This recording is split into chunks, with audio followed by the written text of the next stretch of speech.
বিবাহবার্ষিকীতে হাজব্যান্ডকে গোলাপ ফুল গিফট করলে পরে ফুলটা নষ্ট হয়ে যাবে, তাই বুদ্ধি করে হাজব্যান্ডকে একটা গোলাপ নয় একেবারে অনেকটা গোলাপ ফুল গিফট করলাম, যেটা দেখতে তো একদম সেম গোলাপের মতো আর এর টেস্টটাও গোলাপের থেকেও সুন্দর ছিল। এর থেকে সুন্দর গিফট আমার হাজব্যান্ডের কাছে আর কি হতে পারে। বাই দ্য ওয়ে, আজ কিন্তু আমাদের বিবাহবার্ষিকী নয়, এই মাসের শেষেই যেহেতু আমাদের ফার্স্ট অ্যানিভার্সারি, তাই আগে থেকে হাজব্যান্ডকে এতগুলো গোলাপ গিফট করলাম। আর গোলাপগুলো দেখার সাথে সাথেই সে তো একটা একটা করে খাওয়া শুরু করে দিয়েছে। গোলাপ বানানোর জন্য আমি একটা বড় বোলের মধ্যে দিয়ে দিলাম 1.5 বাটি ময়দা, 1 চামচ নুন দিয়ে দিলাম আর 3 চামচের মতো সয়াবিন তেল দিয়ে দিলাম।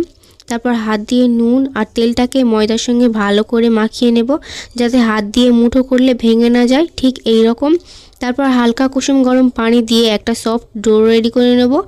আর 1 চামচ এখানে বেকিং পাউডার দিয়েছি, হাতের কাছে না থাকলে স্কিপ করতে পারো।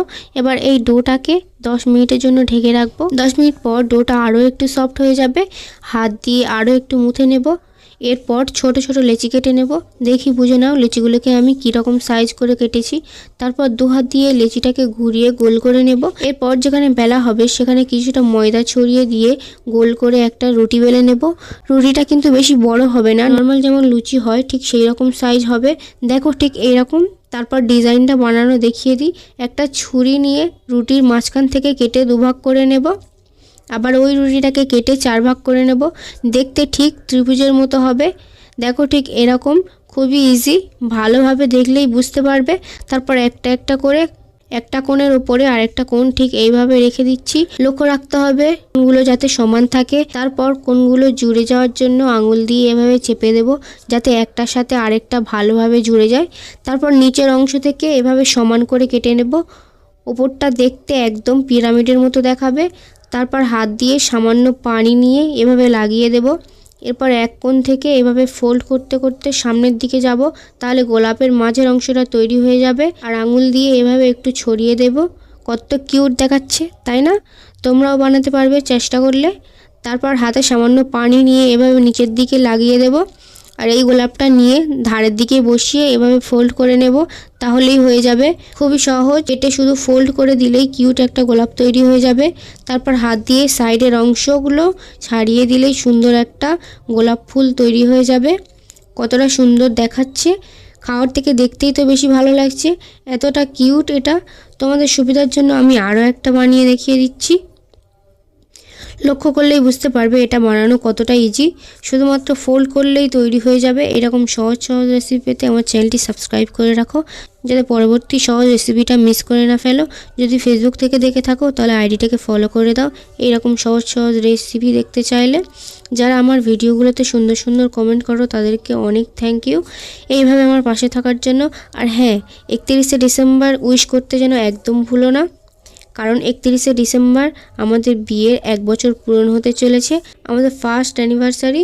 অনেক ভালোবাসা দিও আর আমাদের জন্য অনেক দোয়া করো, আগামীতে যেন আমরা অনেক হ্যাপি থাকি আর তোমাদের জন্য নতুন নতুন ভিডিও আনতে পারি।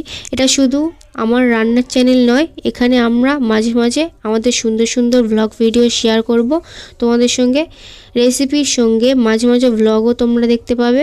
তাই নতুন হলে চ্যানেলটা সাবস্ক্রাইব করে রাখো আর ফেসবুক থেকে নতুন হলে আইডিটাকে ফলো করে রাখো। আবারও বলে রাখি, 31শে ডিসেম্বর উইশ করতে কিন্তু একদম ভুলবে না। দেখো কথা বলতে বলতে আমি এটাও বানিয়ে ফেললাম। সবকটা গোলাপ কতটা সুন্দর লাগছে, তাই না? এবার গোলাপগুলোকে ফ্রাই করে নেব। তার জন্য প্যানে তেল দিয়ে গরম করে নিয়েছি। এরপর একটা একটা গোলাপ তেলের মধ্যে দিয়ে দেব। চাইলে অনেক তেল দিয়ে গোলাপগুলোকে ডুবিয়ে ভেজে নিতে পারো। আমি যেহেতু বেশি তেল খেতে পছন্দ করি না, তাই হালকা তেলে ভেজে নেব।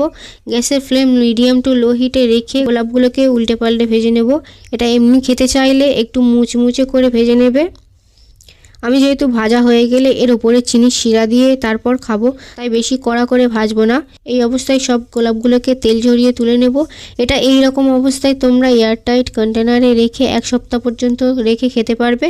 আর যদি আমার মতো চিনির শিরা দিয়ে খেতে চাও তাহলে 2 দিনের মধ্যে খেয়ে ফেলতে হবে। এটা ঠান্ডার সময় তাই 2 দিন রাখা যাবে, কিন্তু যদি গরমের সময় বানাও তাহলে 1 দিনের মধ্যেই খেয়ে ফেলতে হবে, না হলে খারাপ হয়ে যাবে। আর গরমের সময় ওই চিনির শিরা ছাড়াই কন্টেনারে করে 1 সপ্তাহ রাখতে পারবে।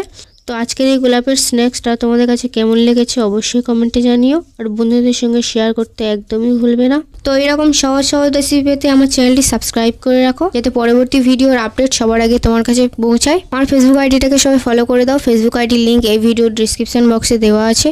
যদি ফেসবুক থেকে দেখে থাকো তাহলে আইডিটাকে ফলো করে দাও, আর আমার ইউটিউব চ্যানেলটাকে সাবস্ক্রাইব করে দাও। ইউটিউব চ্যানেলের লিঙ্ক এই ভিডিওর ডিসক্রিপশন বক্সে দেওয়া আছে। এরপর তোমরা কোন ভিডিও দেখতে চাও সেটা কমেন্টে জানাও। দেখা হচ্ছে পরের ভিডিওতে, ততক্ষণে বাই বাই।